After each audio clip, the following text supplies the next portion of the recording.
잠시 미국으로 건너가 보겠습니다. 지난 7월 28일 미국 뉴저지주의 한 아파트에서는 사망사고가 발생했습니다. 뉴저지의 한 아파트에 거주하던 한인 빅토리아 이 씨가 새벽 1시 25분 자택에서 경찰의 총에 맞은 것이죠. 2017년 조울증 진단을 받은 그는 사건 당일 굉장히 불안정한 모습을 보였습니다. 이에 평소 다니던 병원으로 옮겨야 할 필요성을 느껴 911 구급차를 요청했습니다. 그러나 911에서는 관련 규정상 경찰이 함께 동행해야 한다는 사실을 전달했고 이 씨는 병원 이송을 강력히 거부했죠. 그러면서 택배 상자를 열 때 사용하는 소형 접이식 주머니 칼을 손에 쥐었는데 이 씨 가족은 경찰이 이를 오해하지 않도록 이 상황을 911에 설명했는데요. 문제는 이후에 발생합니다. 경찰이 갑자기 현관을 부수고 집에 진입하더니 생수통을 들고 있던 그녀를 향해 총격을 가했습니다. 총알은 즉시 흉부를 관통해 30분 뒤 사망하고 맙니다. 당시 뉴저지 검찰은 현장에서 칼을 수거했다고 발표했으나 유족 측은 경찰이 진입할 때 칼은 이미 바닥에 내려오는 상황이었는데요. 우리나라와 달리 경찰의 총기 사용이 합법인 미국인 만큼 아주 이상하게 보일 일은 아니지만 문제는 이미 칼을 내려놓은 조울증 환자에게 경찰이 일방적으로 총격을 가했다는 점. 이에 유족들은 과잉 대응이라며 발포한 경찰 토니 피켄슨 주니어의 바디캠 영상을 공개하라고 압박했습니다. 그리고 공개된 바디캠에는 이 씨 가족이 주장한 경찰의 과잉 대응이 고스란히 담겨 있었고 한인사회는 물론 지역사회 전체가 과잉 대응으로 한 여성이 숨지는 비극이 발생했다며 발포한 경찰에 대한 강력 징계를 요구했습니다.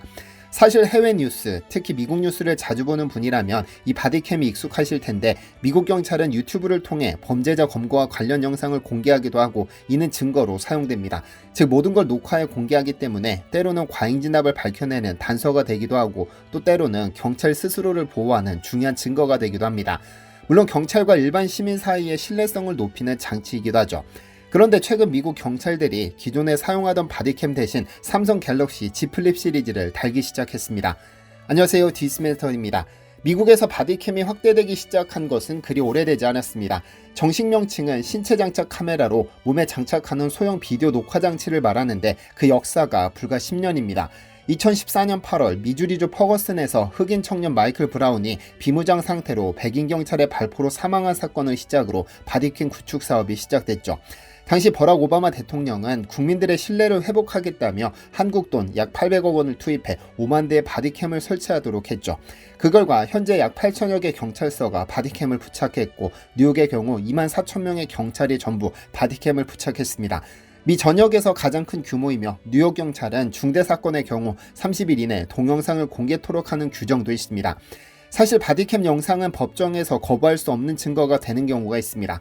몇 년 전 전 세계를 들끓게 했던 조지 플로이드 사건에서 그를 사망에 이르게 한 데릭 쇼빈 경찰관이 유죄를 선고받게 된 데는 9분 29초의 동영살이 부정할 수 없는 물증이랬고 그는 미네소타주 지방법원에서 징역 22년 6개월형과 민권 침해 혐의로 20년형을 각각 선고받고 복역 중입니다. 최근에는 민감한 인종 문제가 결부될 경우 경찰이 먼저 적극적으로 이를 공개하는 경우가 늘고 있는데 사건을 숨기다 역풍을 맞느니 차라리 시민들이 객관적으로 판단할 수 있는 증거자료를 있는 그대로 공개하는 것이 낫다는 판단에 따른 겁니다. 하지만 바디캠이 경찰관을 감시한다는 이유로 경찰 노조 등에서 반대하고 있고 그래서 고의적으로 고장을 내는 등의 일이 빈번합니다. 하지만 스마트폰 보급률이 높아지면서 인식의 변화가 생겼고 각 행정당국에서도 이런 이유로 바디캠 보급률을 끌어올렸는데요. 사실 한국도 이 바디캠이 적극 도입되는 추세입니다.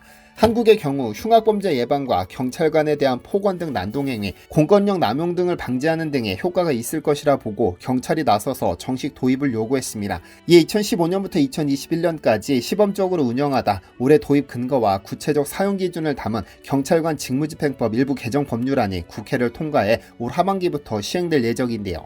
그런데 바디캠을 가장 먼저 도입한 미국이 삼성 스마트폰을 바디캠으로 활용하고 있습니다. 지난 8월 1일 삼성전자 뉴스룸은 미국 경찰이 공공의 안전을 보호하기 위해 삼성전자의 갤럭시 Z 플립 스마트폰을 바디캠으로 활용하고 있다고 전했습니다.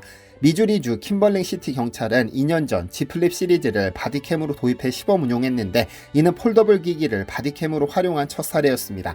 약 6개월의 시범 운영 후 경찰관들의 호평이 쏟아지자 텍사스주, 아칸소주 등으로 도입이 확대됐죠. 현재 미국 5개 주 25개 도시 경찰서를 대상으로 도입 확대가 추진 중이라고 하는데요. 그렇다면 아이폰도 있고 현재 시중에 출시된 수많은 스마트폰이 있을 텐데 왜 하필 갤럭시 Z 플립일까요? 가장 먼저 휴대성이 뛰어나기 때문입니다. 반으로 접히는 특성상 가볍고 콤팩트해서 휴대하기가 쉽고 고화질 카메라 등 다양한 기능을 탑재하고 있기 때문입니다. 범죄 현장 증거를 촬영하고 증인 인터뷰용 녹음이 가능하고 GPS를 이용 경찰 간의 실시간 위치 추적이 가능하며 촬영한 영상은 즉시 클라우드 서버에 저장해 경찰 관제센터에서 실시간 영상송 주도 가능합니다. 기존 바디캠은 가격만 신경 쓰느라 오로지 배터리 수명, 단순 촬영 및 전송 위주의 제품을 사용했는데 Z 플립의 성능을 확인하자마자 잽싸게 도입시켰죠.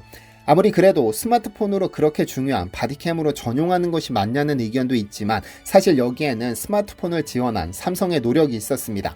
삼성전자는 경찰이 바디캠으로 사용할 수 있도록 카메라 솔루션 제공업체인 비주얼랩스와 협업해 긴급 상황에서 화면을 켜거나 스마트폰을 열 필요 없이 외부 볼륨 버튼을 누르기만 하면 녹화가 시작되도록 기능을 개선해 경찰 업무에 최적화시켰습니다.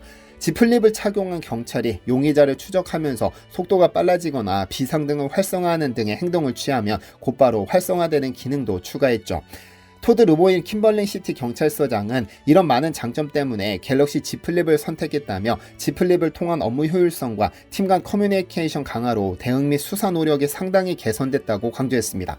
삼성전자는 이에 대해 플립의 모든 기능은 경찰들을 안전하게 보호하고 생산성을 향상시킨다.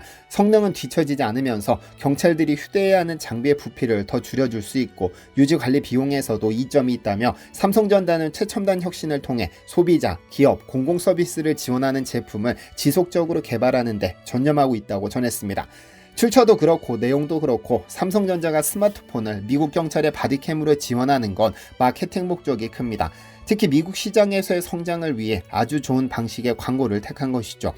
최근 삼성전자의 마케팅은 광포 그 자체입니다. 대표적으로 얼마 전 막을 내린 파리올림픽에서 어마어마한 홍보 효과를 거뒀죠. 삼성은 IOC 및 파리올림픽 조직위원회와 협력해 시상대에 오른 선수들이 직접 영광의 순간을 찍어 공유할 수 있도록 빅토리 셀피 프로그램을 운영했습니다. 매달 수여식이 끝나면 자원봉사자가 건네준 Z 플립 6를 이용해 셀카를 찍어 공유할 수 있도록 했죠. 삼성전자는 이 프로그램을 위해 Z 플립 6 17,000대 총 400억 원을 투자했는데 세계 최고 선수들이 직접 찍는 역사상 단 한 장의 사진은 어마어마한 홍보 효과를 거뒀습니다. 왜냐하면 돈 주고도 기용하기 어려운 선수들이 전부 이 카메라로 사진을 찍었으니까요. 일례로 미국 남자농구 대표팀의 르브론 제임스의 경우 모델료가 100억 원에 육박하고 스테픈 커리, 케빈 듀란트, 조엘 엠비드 등 NBA 특급 선수들이 금메달을 따고 전부 이 카메라로 셀카를 찍었고 세르비아의 테니스 전설 조코비치 등이 전부 이 카메라를 썼죠. 이 선수들은 모델로 기용하려면 최소 수십억 원의 몸값을 지불해야 하는데 삼성전자는 대당 200여만 원으로 이들을 모델로 기용하는 성과를 얻었습니다. 역사상 처음 있는 빅토리 셀피 프로그램을 따낼 수 있었던 것은 삼성전자가 지난 수십 년간 하계올림픽 파트너로서 많은 돈을 지원해 왔기 때문이기도 하지만 200만 원대 휴대폰으로 수십억 원대 모델을 발탁한 덕분에 파리올림픽에 봉이 김선달이라는 별명이 붙기도 했죠. 앞으로 삼성전자의 참신한 마케팅이 더 큰 힘을 발휘하길 기대합니다. 시청해주셔서 감사합니다. 디시멘터리에서는 여러분의 제보를 기다립니다. 제 채널에서 다뤘으면 좋겠는 뉴스 또는 널리 알려졌으면 하는 영상은 디시멘터리 네이버.com으로 보내주시면 소중히 제작하겠습니다. 시청해주셔서 감사합니다.